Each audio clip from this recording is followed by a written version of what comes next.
Thank you so much for joining us. I'm Shane Billings with Rockland Public Library, and we could not be more excited to be kicking off the new season of Camden Conference and Rockland Public Library Talks.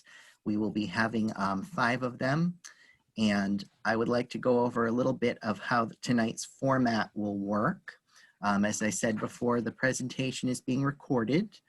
Everyone is muted except for the host and speaker, and the video control is in your own hands, so turn it off if that is your preference.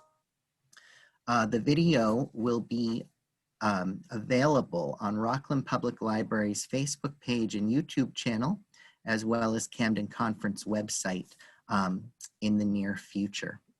So I would like to start off by saying what I usually do, which is a big thanks to the Friends of Rockland Public Library. They support our programming both virtual and on-site throughout the year, and we couldn't do anything without our wonderful Friends group. I would like to also say a huge thanks to the Camden Conference for the remarkable work that they do every year. We are so thrilled to be able to partner with them. I'm going to start off by telling you about a couple of upcoming programs here at Rockland Public Library. Next Thursday, September 10th, we will be welcoming Catherine Owen. She is the new park ranger with Maine Coastal Islands National Wildlife Refuge. She's going to provide an overview of what the U.S. Fish and Wildlife Service does, and specifically the preservation and protection work being performed by Maine Coastal Islands National Wildlife Refuge. That will be next Thursday on Zoom at 6:30 p.m.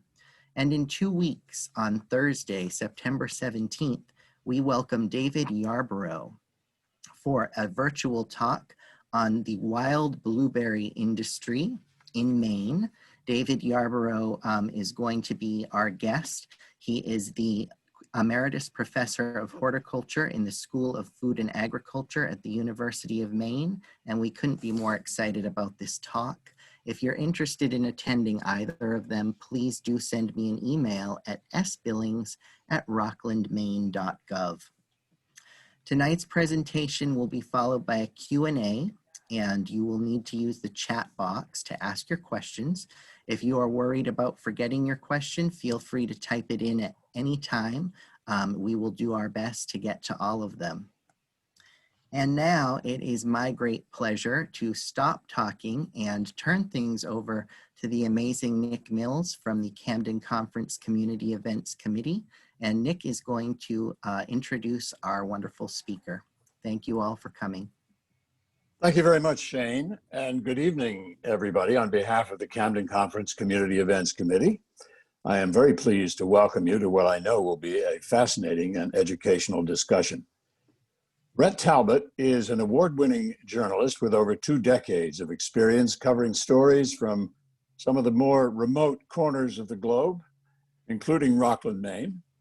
Since 2007, Ret has worked as a full-time freelance writer and photographer, producing stories for magazines and working on book-length projects as well.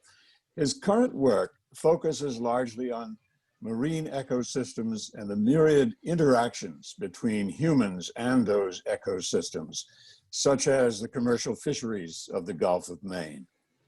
Ret spends a lot of his time interviewing fishers, fisheries managers, politicians, scientists, environmentalists, and other stakeholders about fisheries issues at the intersection of sustainability and science.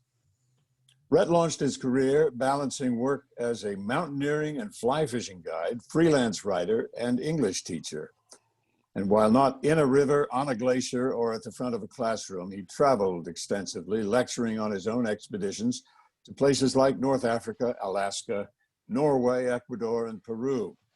And his writing for publications including National Geographic, Discover Magazine, and Coral Magazine puts his readers face to face with stories of adventure, new ideas, and innovative approaches to ideas and issues.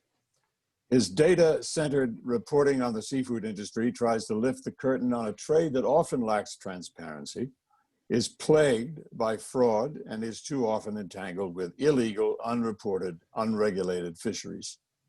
His articles shine a spotlight on issues that we as consumers of seafood are largely unaware.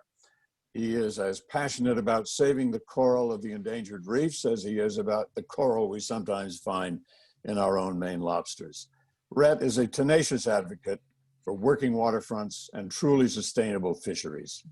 He covers advances in fish farming technology and is particularly interested in the emerging domestic sea vegetable, that is, seaweed, market. I am very pleased to introduce my good friend, Ret Talbot.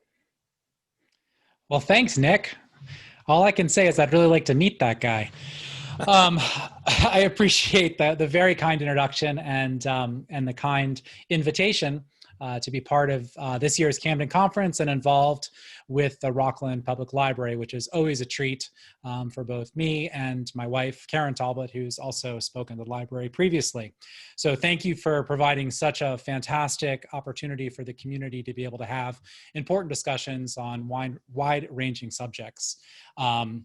So without further ado, I think I'll just get right into it, and then maybe I'll take a break about halfway through to take some questions if there are any, and then we'll go through to the end and take some more questions then. So I'm going to go ahead and share my screen.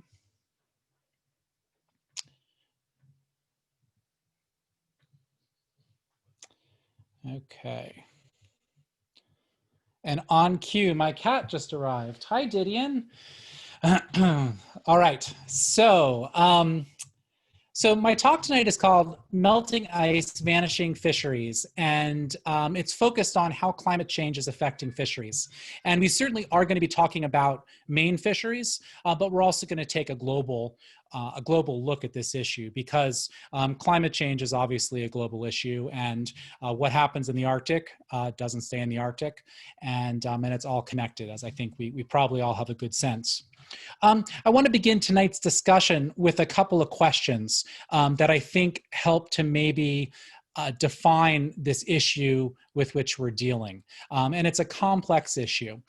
So when we think about cod, for example, we might look at the news over the last couple months, and we can ask the following questions.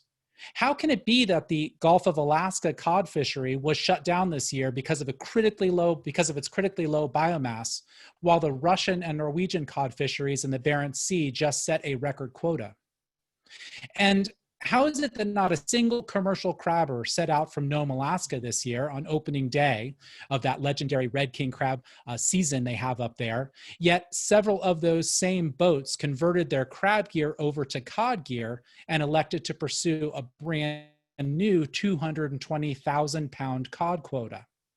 And how can it be that Polish fishermen were not even allowed to fish at all this summer in the Eastern Baltic for fear they might accidentally catch a cod bycatch, but at the same Norwegian fishermen just to their north increased the total allowable catch for Barents Sea cod? And of course, if we go back a little further, and given our location here in Maine, how is it that over a 4-year period beginning in 2011, the New England cod quota was cut from 95%, while Iceland's cod fishery boomed? The answers to all these questions are complicated. And as you've probably heard me say, if you've heard me speak before, there are few black and whites in fisheries. There are few binary choices. If the answers were simple, fisheries managers would implement strategies to better manage fish stocks and maintain sustainable fisheries over time. But the only real aspect of fishing that fisheries managers can effectively control is fishing effort. Who goes fishing and when they go fishing and how many fish they catch. While overfishing is certainly a concern, and I don't mean to minimize it at all tonight, reducing fishing efforts certainly can help with that. It can help fish stocks to recover from overfishing. But there are also other forces at play for which fish managers don't have ready-made tools in their toolboxes. They don't have a response like reducing quotas to necessarily directly address issues with climate change. Climate change is one of the biggest forces affecting fisheries right now. And despite the somewhat hyperbolic title of my talk, Melting Ice, Vanishing Fisheries, the news is not all bad for everyone. Although, as we'll see, the winners are increasingly fewer than the losers. Is my screen sharing okay? I was getting some glitches here. I'm going to take that as a thumbs up.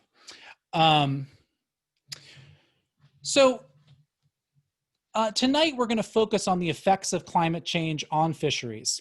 We're going to begin in the Arctic, where sea ice is melting, but where fisheries are also booming.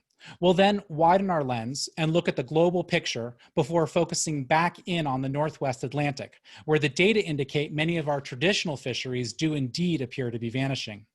Finally, we'll look at the challenges fisheries managers face in coming up with data-based responses to climate change. So, this past June, you may recall that there was some pretty, not exciting news, but there was some pretty shocking news that came out of Siberia. On one day in Siberia in June, the temperature reached 38 degrees Celsius or 100.4 degrees Fahrenheit. Not unsurprisingly, the heat has caused ice, snow, and permafrost to melt, which in turn has caused a kind of sinister feedback loop that is further contributing to warming trends. Before we go any further here, let's see, my screen is not advancing. Hang on one sec while we deal with a little technical issue here.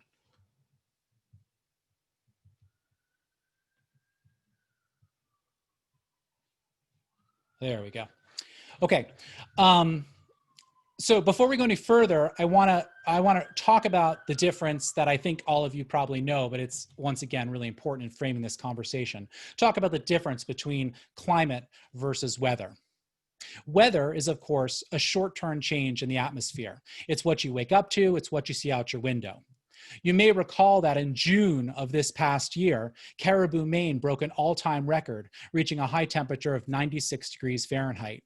That was a weather event, just like the 100.4 degree Fahrenheit temperature spike in Siberia, which also occurred in June. Climate, on the other hand, or before we get to climate, I'm sorry, my thing is not advancing. There we go. Likewise, in addition to having these warm temperature spikes, we've also had cold temperature spikes.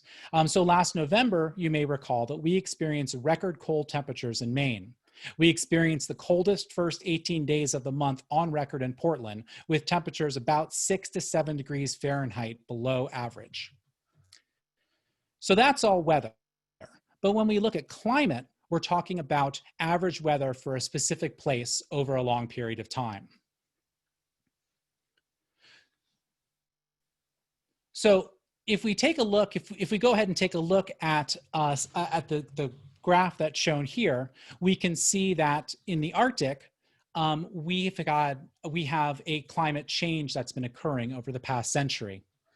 It would be inaccurate to point to the individual weather records that I just mentioned as evidence of climate change. But when we look at this weather averaged over a long period of time, and as I said, over a century here, we are now talking about climate. When it comes to climate, we can look at a specific place like the Arctic and see over time that the data show that the Arctic is warming more than twice as fast as the rest of the planet. In the high Arctic, baseline temperatures have increased by between 2 to 3 degrees Celsius, that's roughly 3.6 to 5.4 degrees Fahrenheit, over the past century. Even more alarming is the fact that this warming trend appears, based on the best available data, to be accelerating. Roughly 0.75 degrees Celsius of the warming occurred in the last decade alone. Temperature is one of the easiest aspects of a changing climate for us to discuss because we all know what weather is. We all know what it means to be hot. We all know what it means to be cold. We all know the effects that heat and cold have on our immediate environment, on our backyard, on our vegetables. We've seen, for example, that our peppers took off with that hot spell we had a couple of weeks ago. And many of us have also probably seen that our tomatoes are now suffering with the cooler nighttime temperatures. Most of us have a daily visceral relationship with weather. But there are other metrics besides temperature that, when averaged out over time, can also help us to understand how the climate is changing. Some of these metrics are more obvious than others. We can see the loss of summer sea ice and snowmelt in satellite images that are readily available on the internet, for example.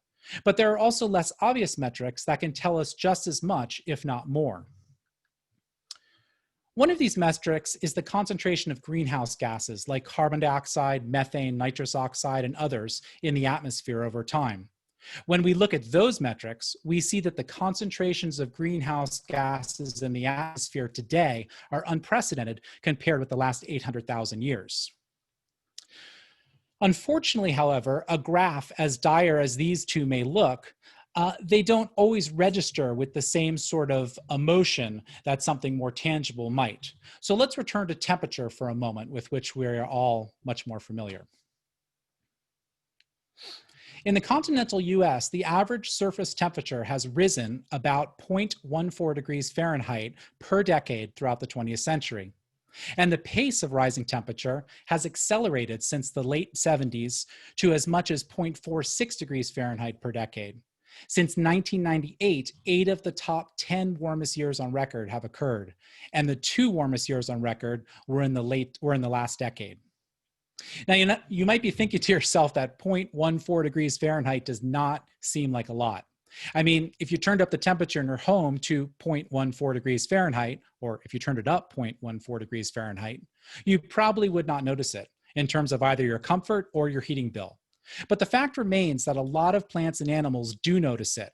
In fact, studies have suggested that as many as half of the species on Earth are on the move, seeking a more livable climate. One study showed that on average, land species are moving more than 10 miles per decade as a direct result of climate. One study showed, indigenous people in Alaska who used to rely primarily on hunting seals are now hunting moose and snowshoe hares. And why are the moose and snowshoe hares there? They're there because they are following shrubs that have increased in abundance, extent, and size in the Arctic as the climate has warmed. Likewise, the oceans are warming too, and this gets us back to tonight's topic, fisheries. Unlike concentrations of greenhouse gases that the data show are steadily rising, the rate of change in ocean heat content varies quite a bit from year to year, as you can see on this graph. But again, just like terrestrial temperatures, ocean temperatures are also rising. The world's oceans are the largest carbon sink on Earth. They absorb around 1/3 of carbon dioxide emissions and as much as 90% of the excess heat generated by increased greenhouse gas emissions. If you came to my talk at the National Wildlife Refuge Visitor Center here in Rockland last year, you heard me talk about this in terms of the devastating effects on tropical coral reefs. But rising ocean temperatures are not just an issue in the tropics. Globally, marine species, like their terrestrial counterparts, are dealing with the same sort of thing. Just having a little drink here. It's very strange giving Zoom talks. So these the marine animals are also seeking climate refuge, just like their terrestrial counterparts, and they're following their food sources and are also on the move. Unlike their land-based counterparts, however, marine species are moving on average 4 times faster than terrestrial species. Some fishes, like the Atlantic cod, have been shown to be moving much faster. Remember I said that terrestrial species are moving on average more than 10 miles per decade? And remember that I said that marine species were moving on average 40 miles per decade? One recent study showed that Atlantic cod have moved as much as 125 miles in a single decade. Not to be flip, but the race is certainly on. But a warming planet is not just affecting the temperature of the ocean. If we were together at the library tonight, I'd have a whiteboard and we'd brainstorm the other effects of climate change on the ocean. Instead, however, I'm just going to share with you a list generated by another audience back in the good old days of in-person talks. So when we talk about the effects of climate change, we think about things like the size of marine animals and that size decreasing. We think about the latitudinal shift, so the moves away from the equator in marine species. We think about ocean warming, and we think about ocean water becoming less oxygenated. We think about harmful algae blooms, and we think about ocean acidification, which again is something that when I'm speaking about coral reefs, I speak about quite a bit, but it also affects any animal that builds its own skeleton or shell. Certainly there's sea level rise, storms are certainly increasing, and I like to actually pause a little bit when we talk about storms increasing, because not only is that an effect of weather, but it also has a significant effect on the fishing industry itself. More storms make it more difficult to go out and fish. Also, storms cause an increased risk of loss or damage to fishing gear. The currents change, and that's a really big one in terms of the ocean. The ocean is a big system that is one of the most important systems for regulating the Earth's climate, and the change to these currents in the ocean can have really dramatic effects. And we don't really understand all of that yet. I'm going to talk a little bit later about the blob that occurred off of the west coast of North America earlier this decade. And you know, even though this was a significant event, it was observed, people watched it, people followed it, people studied it, we still don't really know what that was all about. There's, again, southern oscillation. There's changes to stratification, to thermal stratification within the ocean, going down to different depths. Streams are warming and flow changes. When we talk about the oceans, we have to remember that we really need to be talking about the entire aquatic ecosystem, including lakes, glaciers, streams, because the changes that happen there all eventually make their way to the ocean, and that has a significant change. And then finally, a decline in surface phytoplankton, which is really significant. And actually, in some places, the decline in, or the surface phytoplankton might actually benefit, at least in the short term, from climate change. So it's probably more accurate to say a change in surface phytoplankton. All of these effects of climate change have and will continue to have consequences for fisheries. The consequence into which we're going to take a deep dive tonight is climate-induced migration. We've already talked a little about cod, and we're going to look at a bunch of other examples in a little bit. But let's widen the lens for a moment and look at the big picture. So here's a graphic that I love to share with people when I'm talking about fisheries and climate change. It's a figure from a 2010 paper, the citation's at the bottom, that looked at how climate change may affect fisheries through about the middle of this century. The colors show changes in maximum catch potential between 2005 and 2055. The warm colors, so your reds and your yellows and your oranges, indicate declines in catch potential over the first half of the 21st century, while the cool colors, your blues, indicate increase in catch potential over the same period. So just to be really simplistic about it, we might be looking at the warm colors, yellows and reds and oranges, as bad, and the blue colors as good, if we think that the potential to catch more fish is a good thing. And then you see that there's actually two maps here. There's an A and a B. The top map shows the change if greenhouse gases continue to accelerate, although it's important to mention that the authors of this paper were careful not to use the most dire predictions in creating this map. So it's not a worst case scenario. And then the bottom map shows the change if greenhouse gases were stabilized near where they were at the start of the century. Okay, and so if we look at this, what we see here is that the tropics are potentially in really big trouble. In fact, scientists estimate that the tropics may see as much as a 40% decrease in catch potential over the first half of the 21st century. When one considers how much subsistence fishing occurs in this part of the world, how many people rely on seafood as the primary protein in their diets, we can begin to see the devastating effects of climate-induced fish migration.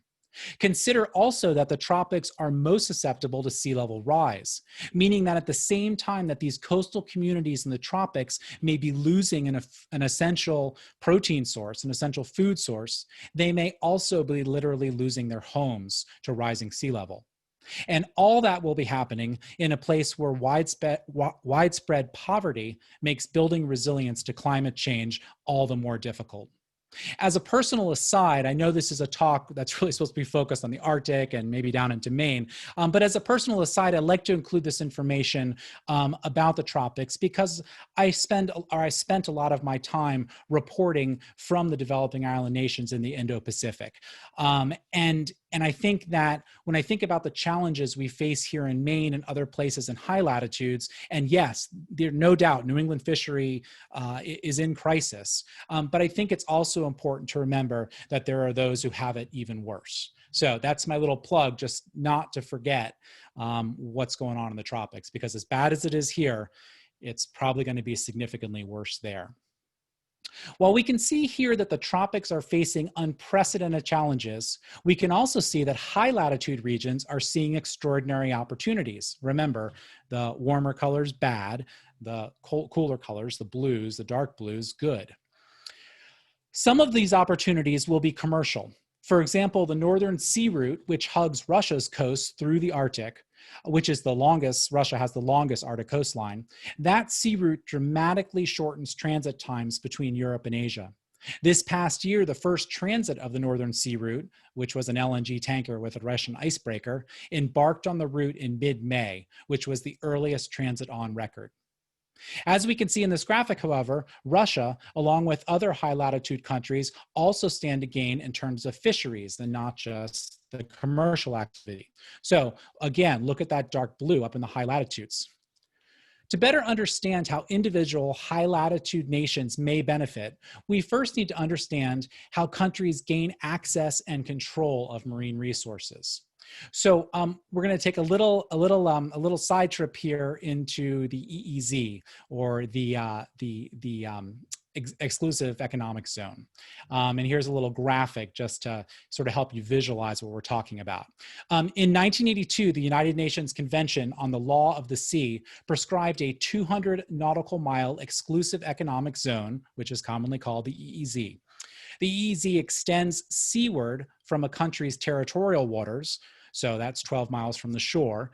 And it's important to note that, that this exclusive economic zone is also international waters. So in the little graphic I've shown you there, you can see the arrow that's facing downwards showing international waters. And this actually made the news last week. I don't know if anyone saw it, but there were a bunch of Alaskan fishermen who came across some Russian naval vessels in international waters. And it was a significant incident, got a lot of attention. So just because it's the exclusive economic zone doesn't mean that other countries can't enter it. But it does mean that there is sovereign rights to the marine resources in those zones that are bestowed upon the country that's within 200 miles of it. So there are a lot of exceptions. There's a lot of confusion surrounding EEZs that are well beyond the scope of this talk, but I want to emphasize 3 take-home points. First, and this might seem silly, but fishes don't give a hoot about these administrative boundaries. They couldn't care less. So they cross these boundaries right and left. And you maybe, if you begin to think about sort of how fisheries work, you can see why that might cause some problems for different countries. Second, many traditional fisheries are migrating beyond administrative boundaries, both within the same EEZ, so think about fishes moving from one state's waters into another, and then beyond that EEZ, so think about fishes moving from one country's waters into another country's waters. And third, the data show a trend that some important commercial fisheries are moving out of EEZs altogether. Just look at the warm colors on the map along the coastlines of North and South America, as well as the dark blue colors in places like the Central Arctic. So if we look again along the coastlines of North and South America, we see a lot of warm colors there. And that's suggesting that those fisheries are going to have less catch potential over time as a result of warning, or in other words, the fishes may be moving further offshore into deeper water seeking thermal refuge. So what does this all mean for the Arctic? Well, there are 8 Arctic nations: Canada, the Kingdom of Denmark, which includes Greenland and the Faroes, Finland, Iceland, Norway, the Russian Federation, Sweden, and the United States. When one draws the EEZs of these countries onto a map, which is the red line here, we see that there is a significant portion of the Arctic that is not included in any country's EEZ, which usually means that international fishing fleets can fish there. Given the increasing amount of open water in the Arctic, combined with the data showing that fishes are migrating to higher latitudes, you might imagine that international fishing fleets have been eager to explore this previously inaccessible resource. Taking a drink. To address this, in 2018, the 8 Arctic states that I just mentioned, along with China, Japan, Korea, yeah, I think that's right, yes, China, Japan, and Korea, entered a historic agreement to prevent unregulated fishing in the Central Arctic Ocean. The protected area is roughly 2.8 million square kilometers, or about the size of the Mediterranean Sea. The parties have agreed not to engage in commercial fishing activities there for an initial period of 16 years, and that period can be extended automatically every 5 years unless one of the parties objects. As with most agreements, enforcement will be an issue, and with that, there will also be conflict.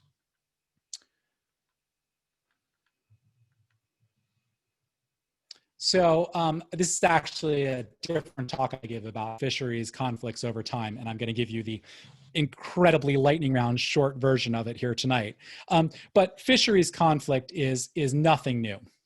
So we can go back to 1736, which some people believe is the first documented fishing conflict. We can see a line there on the river, which became a contentious point about who got to fish for salmon on which side of that line. The Oyster Wars that started in the mid-19th century in Maryland and Virginia and the Chesapeake and continued through about 1960 are rife with stories of pirates and misdeeds. The Bering Sea arbitration wasn't a war or a battle. It was much more of a paperwork deal, but it was still significant, and a lot of people fretted over it significantly. We then had 3 Cod Wars, which were the UK and Iceland. And those actually surrounded Iceland extending their sovereign seas around Iceland and not allowing other fishers to come in, specifically from the UK.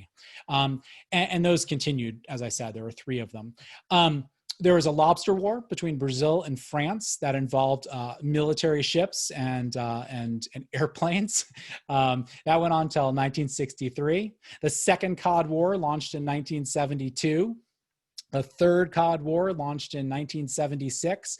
I love talking about the second Cod War, actually, because one of the things that Iceland did during the second Cod War is that they built a device that would allow them to drive across the nets of the UK fleet and actually cut the lines to their nets. So these weren't necessary. I mean, some of these were definitely boats ramming each other and damaging fishing gear. They got pretty brutal.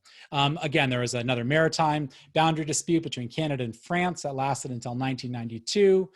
The peanut hole dispute was Russia kind of versus many countries over some debated fishing grounds. The Cherbourg incident between the UK and France in 1993, and the Turbo War between Canada and Spain in 1995. The Great Scallop War, which has some of the best YouTube footage of really aggressive actions between 2 nations' fishing vessels, if you want to go check that out at some point. And then finally, I like to talk about the Lobster War, which there is a movie that David Abel of the Boston Globe made a couple of years ago that many of you have probably seen, looking at some disputed territory between the United States and Canada in an area where the lobster population seems to be doing really well. And we're going to look at that in a little bit more detail shortly. I think I'll pause here to see if we have any questions before I move on. So Shane, are you there? Yes, I am. If anybody has a question for Ret, you can type it into the chat box right now. He will take more at the end of the talk, but we are pausing for questions. So I am looking to see if we have any questions coming in. And I'm having a sip of my beer. And here we go. The chat box feature is at the bottom of your screen. So simply write in your question and I will let Ret know what it is. I'm sure we must have some. Well, I'll continue on and I'll check back with you in a few. Sounds good. Okay, that sounds good. So I started tonight talking about the global cod fishery, and I suggested that some cod fisheries are booming while others appear to be a bust. While we frequently talk about cod as a singular entity, there are actually 4 species in the genus Gadus. So there are 4 cod species. They are the Atlantic and the Pacific cod, the Greenland cod, and then the Alaska pollock, which is actually a cod. At the start of the talk, I said that the Gulf of Alaska cod fishery was shuttered this year, but that a new cod fishery was emerging in Nome, Alaska, some 800 miles to its north. So if we look here, see if I can. So we've got the Gulf of Maine, or the Gulf of Alaska cod fishery down here, and then we've got Nome up here. And so this fishery closed for the first time ever, this cod fishery. And up here in Nome, where crab is kind of king, we actually had the crab fishery. We had not a single boat leave port on the opening day of the crab fishery this year. And instead, several of those boats actually converted over to a pot cod fishery. So it wasn't necessarily that there was a boom up in Nome with the cod fishery, but again, we see that between these two places, we've got a place down in the Gulf of Alaska where the cod fishery has really crashed, and then up higher, about 800 miles to the northwest, we have a cod fishery that appears to be emerging. Now, this had everything to do with the blob, and some of you have probably heard of the blob. The blob was really an unprecedented event in many ways. It was an area of abnormally warm water that showed up off the Alaska coast in 2013. And by 2014, it stretched from Alaska as far south as Mexico. In the blob's wake came harmful algae blooms that ultimately were responsible for massive disruption to food webs. While the blob subsided in 2016, the damage had been done, and one of the many casualties was the Gulf of Alaska Pacific cod fishery. I also mentioned that Polish fishermen who had no fishing season at all this summer in the Baltic Sea, while fishers 1,000 miles to the northeast in the Barents Sea were benefiting from increased catch quotas. Again, the cod fishery to the north was doing better, but that's not the whole story. Enclosed seas like the Baltic Sea also struggle with other stressors as well, such as increased pollution and potentially a greater degree of overfishing. As I mentioned, it was so bad in the Baltics that fisheries that many fisheries there that weren't even targeting cod were closed for fear of unintentionally catching cod as bycatch.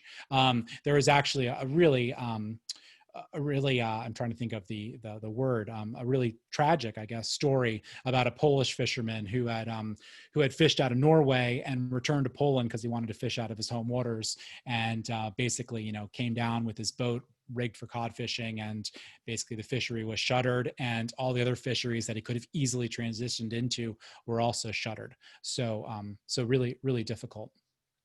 And then finally, I mentioned the crash of our own fishery in the Gulf of Maine that occurred throughout the 2010, began much earlier, but we started to see those reductions in 2010. At the same time that the Icelandic fishery, some 2,500 miles to the northwest, so again, north, was booming. Again, there were other forces at play, including overfishing, which we all know about from multiple sources, but I think probably anyone who's interested in fisheries in the North Atlantic has probably read the book Cod, which detailed what happened with overfishing there. But there's also a host of other stressors as well. The one that always comes to mind when I talk about cod in the Gulf of Maine is the damming of so many of the rivers that feed into the Gulf of Maine and how that disrupted the food web. And of course, the warming didn't help, as we're going to see in a moment.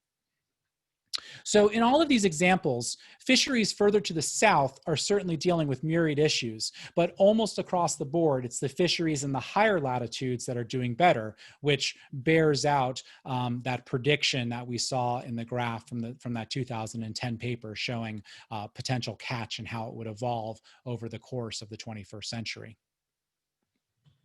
And it isn't just about cod. We've got several other species. Let's see if I can shift here. There we go. So we've got several other species that I think are also kind of poster species for talking about fisheries and climate change.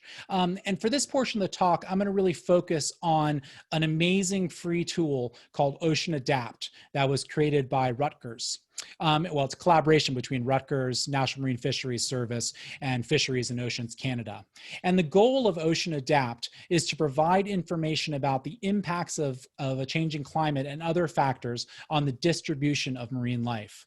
And although the focus is really on climate change when people use Ocean Adapt, when we talk about Ocean Adapt, I'd want to point out that the folks behind Ocean Adapt emphasize that they make no assumption on what factors are causing the species shift that the Ocean Adapt website shows. But it's a really great tool, and I encourage you to go play with it at home, after this talk or sometime later. As with any other database or visualization tool, the final product is really only as good as the data. And the data that drive Ocean Adapt are from trawl surveys conducted by the National Marine Fisheries Service, Fisheries and Ocean Canada, and other agencies that routinely monitor fish and invertebrate populations. There are certainly legitimate criticisms of relying on trawl survey data, but the consistency of these trawls, as well as the methodology employed, make these data some of the best available. So let's dive in.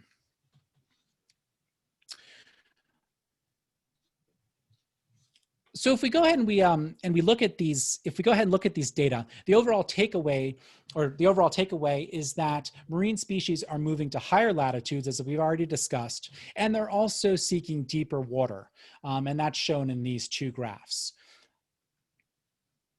As many of you are painfully aware, the Maine shrimp fishery, also known as northern shrimp fishery, has been closed since 2014. As a side note, in case you missed it, NOAA just announced that they are canceling a planned study of the fishery because of COVID. Thanks, 2020. For many Mainers, Maine shrimp are a poster species for the effects of climate change on fisheries. As we all know by now, the Gulf of Maine is warming faster than most marine bodies of water on Earth, and with that warmth have come changes. What you're going to see here is a visual representation of where Maine shrimp were recorded during scientific trawl surveys beginning in 1972 and extending through 2019. The biomass of the species is indicated by color, with warmer colors indicating higher biomass. So this is the opposite of the graph we looked at last time. Warmer colors here are good, cooler colors are bad. What you'll see is a somewhat cyclical pattern with some real boom years in the mid to late 80s, in the mid 90s, and around 2006 to 2009. From here, however, you will see a marked retraction in biomass, and of course the fishery has been closed since 2004. Now remember, these are trawl data, not landing data. But if we were to look at the landing data, we can actually see a correlation between high landing years and high biomass years. So here's our animation. You can see in the upper left, it's giving you the years, and we see that the warmer colors are showing higher biomass. So here we are, 2005, we're getting a real boom, and then we're going to start to contract and contract and contract. And 2019, really it's the biomass is really just a shadow of what it was previously. Now this next animation actually goes way too fast because it's compressed. But on the left of your screen, you've got one model, and on the right-hand side, you've got another model of climate change, of warming. The left is less severe, the right is more severe. Really, what I want to have sort of be the take-home point here is that the northern shrimp is really, the northern shrimp that we find in the Gulf of Maine is really at the southern extent or close to the southern extent of its range. So fishing, no fishing, some people would argue that northern shrimp was on its way out regardless of what happens with the fishing. And in fact, some people have argued that they should be able to continue fishing because, you know, overfishing is not going to have any bearing if the shrimp are already on their way out. But we do see up along the coast of Labrador some red up there, which shows some higher biomass. And of course, we can get quote unquote Maine shrimp from Canada and from other places at higher latitudes. Let's now switch and look at lobster. So there's been a lot of talk about lobster and climate change. One narrative is that a warming ocean crashed the southern New England lobster fishery. Another narrative is that the southern New England lobstermen crashed their own fishery by not implementing the same conservation measures Maine implemented. Neither is probably entirely true. The reality is, as it usually is, a combination of the two, somewhere in the middle. But to stay true to Ocean Adapt's mantra and make no assumptions on what factors are causing the geographic shift in biomass, I'll just play this animation and let you see what's happening. Like the previous one, higher biomass is indicated by warmer colors.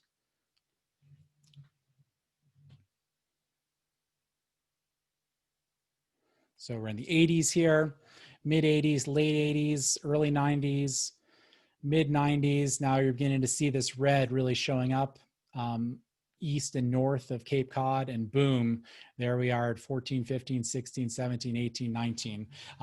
And we really see the high biomass of lobster, you know, up along the coast, north of Portland and moving further north, and then of course out towards deeper water as well.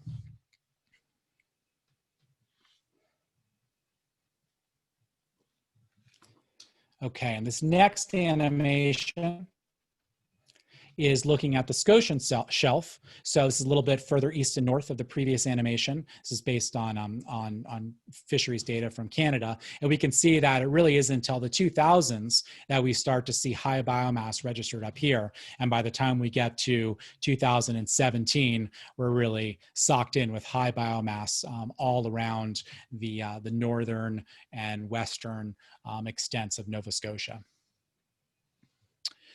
And then the next graphic is just going to show you the projections. Again, on the left, we've got a projection that shows a less severe climate model. On the right, we have a more severe climate model. But again, we see the biomass by 2100, which is where it is right now on the screen. We see that high biomass being further north. We see very little high biomass south of Cape Cod. Okay, and we've already talked about cod, but let's go ahead and just look at what Ocean Adapt shows. So here's our biomass in the 80s of cod. We've got a fair amount of high biomass. Now we're into the 2000s. And now we've got, by 2019, very little high biomass. Again, this isn't landings data. This is data from survey trawls. And then if we look at the Scotian Shelf, also for cod, we see again, look at all that high biomass in the 80s up around northern Nova Scotia. And then by the 2000s, similar story to what we saw in the previous animation. And then finally, we can take a look at the projections through the end of the century. So in the less severe climate model on the left, we have more high biomass of cod further south, but in the more severe climate model, we really see that high biomass being pushed almost entirely out of sort of the southern areas, certainly out of the United States, but even Nova Scotia. And then black sea bass is the last one we're going to look at. I like to talk about black sea bass, or I'd like to at least throw black sea bass out there because it's an interesting story. You know, when we look at black sea bass, we see a species that really has been much more prevalent further south in the mid-Atlantic and the southern states, and has been making sort of a move up into the north. And we're going to see that in the animation. Now, there's something a little bit different here. We don't have Scotian Shelf data for black sea bass because they don't make it in any sort of numbers up off the Scotian Shelf. But what we do have is we have both the fall biomass and the spring biomass, and you'll see that the fishes are the species is in different areas depending upon the time of year. you can actually go and look at this for every species on Ocean Adapt. I looked at just fall biomasses before, but it's actually interesting to compare. So let's take a look at the fall biomass for black sea bass. We see a lot of them off the Chesapeake, high biomass there. But look, as we move along, what we really want to pay attention to is how they move into southern New England, so south of Cape Cod. And that's pretty significant, especially if you're a lobster fisherman in southern New England. Look at that. I mean, they just, all of a sudden, the biomass goes to the roof by the time we get to 2018, 2017, 2018, 2019. Still, though, not really making their way around Cape Cod and making it up into the Gulf of Maine in significant numbers. And then we can go ahead and look and see that they're different season, they're further offshore. So the biomass is still fairly far south, but again, we see it sort of moving up north.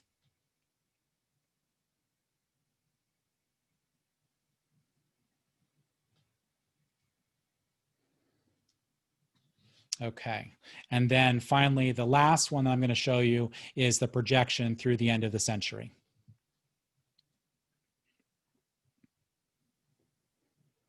Okay, and if we look at through the end of the century, if we look at that right-hand map, we can see that, yeah, we are getting some yellow and even a couple little spots of red moving further north, but by no means is it an invasion. But in the more dire scenario, we do in fact see them sweeping east and then north of Cape Cod. And that is significant, again, if you're a lobsterman. None of these data should be looked at in isolation because, as we know, ecosystems are all about the relationships. For example, a decrease in cod biomass, which we've seen, may well result in an increase in lobster biomass because cod feed on young lobster. Similarly, an increase in black sea bass biomass may result in a decrease in lobster biomass because black sea bass also prey on young cod. Is it therefore possible that the lobster biomass in the Gulf of Maine is out of whack because of the decrease in cod biomass? And are too many baby lobsters surviving to adulthood? And is it possible that the decrease in cod has now opened up an ecosystem niche for black sea bass to exploit? And are those black sea bass more likely to exploit that niche because the waters are warmer? Of course, this whole line of reasoning is vastly oversimplified because there are so many other factors at play. But asking these questions helps us understand some of the very real challenges with which fisheries managers must grapple as species are on the move. Finally, and sort of in closing here, I want to talk about a topic that I've covered quite a bit, which is really near and dear to my heart, and that's the importance of true adaptive fisheries management. Generally speaking, adaptive fisheries management means being better able to anticipate, detect, and respond to change. While emergency rulemaking does exist in most fishery management structures, it can still be very difficult to change fishing regulations quickly. Increasingly, however, marine species are moving to remain within their preferred temperature ranges. And in so doing, they are crossing fishery management boundaries. In some cases, those boundaries are state borders, as we discussed, but in other cases, they are regional or even national boundaries. What happens when fishers can't follow their target species across borders that marine species ignore? What happens when a species enters an area where it didn't used to exist and where there are therefore no regulations on fishing for it? How will we resolve conflicts? And more importantly, how will we support fishing communities that are being forced to adapt to fishing farther from shore, in deeper water, and even for entirely new species? We must make fisheries management decisions based on data. But we have to also do it faster than we have been doing previously because the changes are happening so rapidly. Collecting good data is both time-consuming and resource-intensive. Often, this leads fisheries managers to make decisions based on the quote-unquote best available science. And often having fisheries management decisions made on the quote-unquote best available science leads those in the fishing industry to claim that the best available science does not match what they are seeing daily on the water. Because, after all, they are the ones on the water out there fishing every day. Unfortunately, this dynamic often devolves into data versus anecdote argument, where neither the data from the scientist nor the anecdote from the fisherman are an accurate reflection of what is actually going on. As I briefly mentioned when introducing Ocean Adapt, those data are based almost exclusively on scientific trawls. And while there are many advantages to data collected this way, there are also disadvantages. For one, formal scientific trawls are infrequent compared to the number of days the fishing fleet is on the water observing the resource. Another potential disadvantage is that fishing fleets follow the fish, whereby surveys often occur on exactly the same GPS coordinates because the value of those surveys is that they provide a baseline against which to measure future data. In an ideal scenario, fisheries managers would make decisions that take into account the best available science and the observations of those who are actually on the water daily. And then they would use adaptive fisheries management to make immediate changes that will benefit the resource. We've already seen some great partnerships in New England between the fishing industry and scientists, and I think this is the best path forward. It certainly is not the easiest path forward, however. It requires fishers to make changes to the way they observe and report their observations, and it requires scientists to conduct their observations that challenge the narrative formulated from the best available science. But as we've seen tonight, the changes are real and the consequences of those changes can be profound. The Camden Conference's mission is to foster informed discourse on world issues. As you've hopefully seen tonight, the effects of climate change on fisheries is a world issue, and I certainly hope you will join the dialogue. Thank you. Ret, we thank you for this fantastic talk, and we now have several questions from the audience. Great. The first couple go back to the segment on the fishing wars. An audience member asks, looking forward, what do you predict will be the next war to take place? I mean, we've got things going on an almost daily basis. I think that if I were you, I would stay tuned to the conversations that will be coming up at the Camden Conference this winter. Because we're going to see a lot of conflict in the Arctic.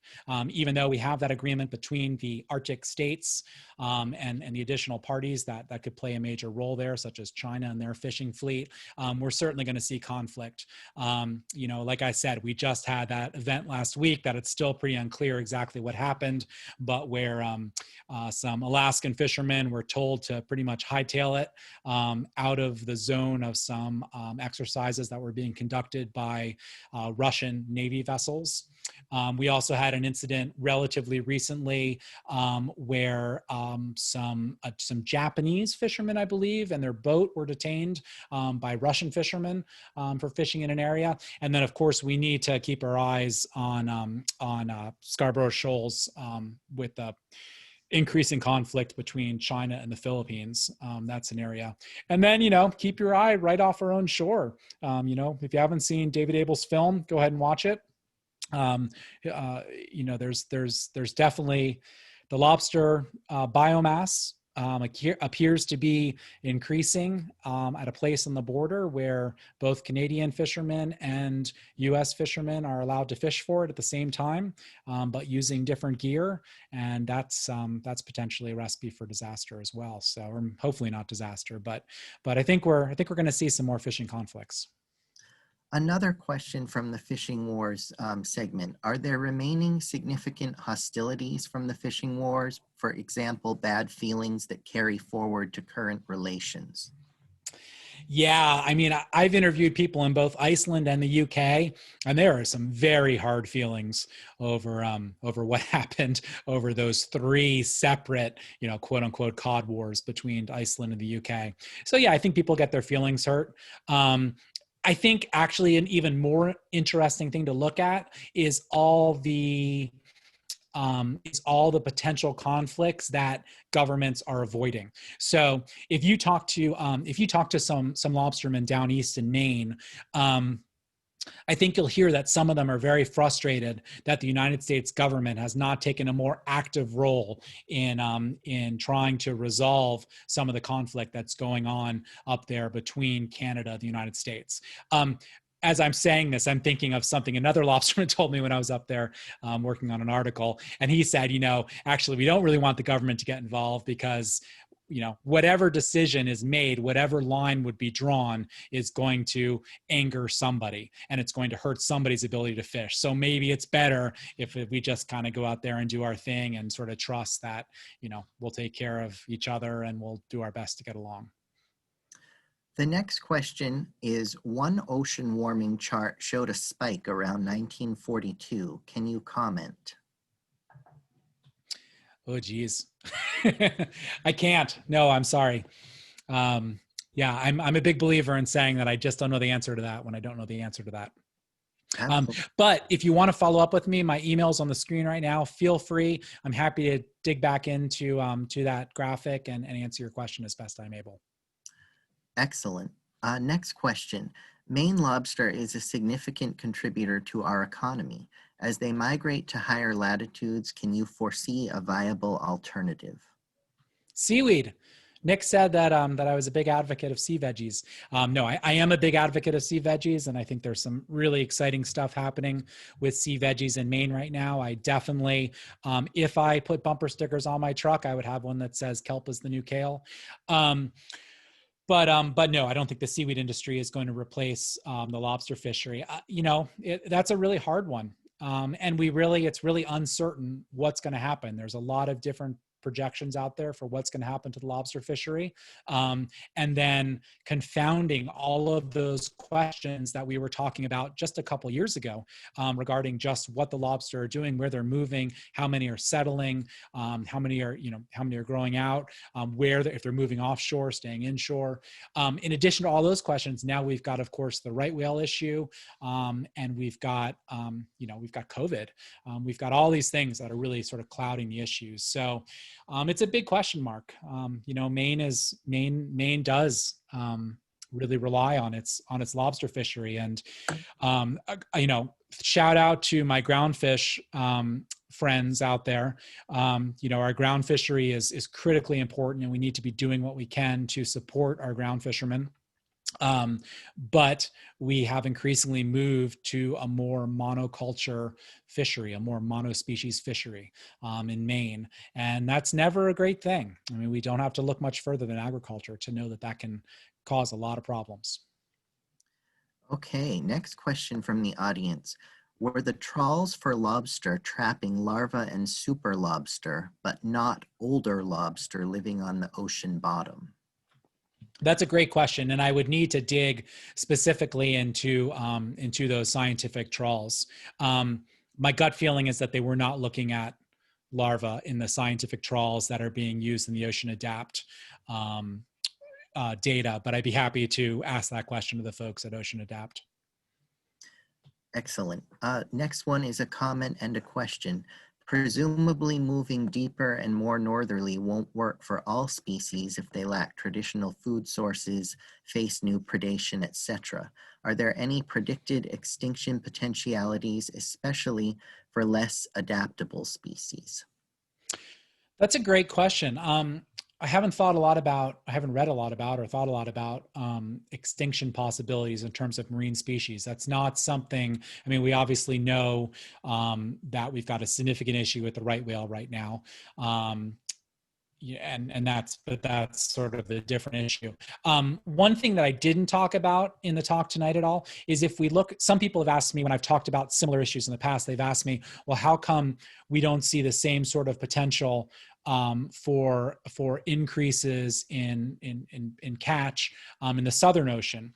And a lot of that really has to do with the life history of the type of plankton that are down there versus the life history, the type of plankton that are up in the Arctic. And so, I would be looking, if I was looking for extinction potential, I'd be looking south rather than north. We've still got a lot of species that are going to benefit from the habitat available to them moving to higher latitudes towards the Arctic. Excellent. I think we have covered all of the questions from the audience. And Ret, on behalf of the Camden Conference and the Rockland Public Library, I would love for you to, I would like to thank you for kicking off our new season. We are so thrilled to kick things off with such an informative and wonderful talk. Great. Well, it's been my pleasure. Thank you very much for the invitation. I appreciate it. Thanks for joining us. And we do have some thank yous rolling in from the audience. So thank you, Ret, on behalf of the audience for this comprehensive and provocative presentation. We're so pleased that you could all join us this evening. And we hope that you will join us in 4 weeks on Thursday, October 1st, when Camden Conference and Rockland Public Library will be teaming up to welcome Dan Bookham to talk about his adventures in Amosalic. And the thank yous continue to roll in. That was excellent. Thank you so much, Ret. And we wish you all a good night. Stay well, take good care, and we'll see you soon. Bye. Thanks, everyone.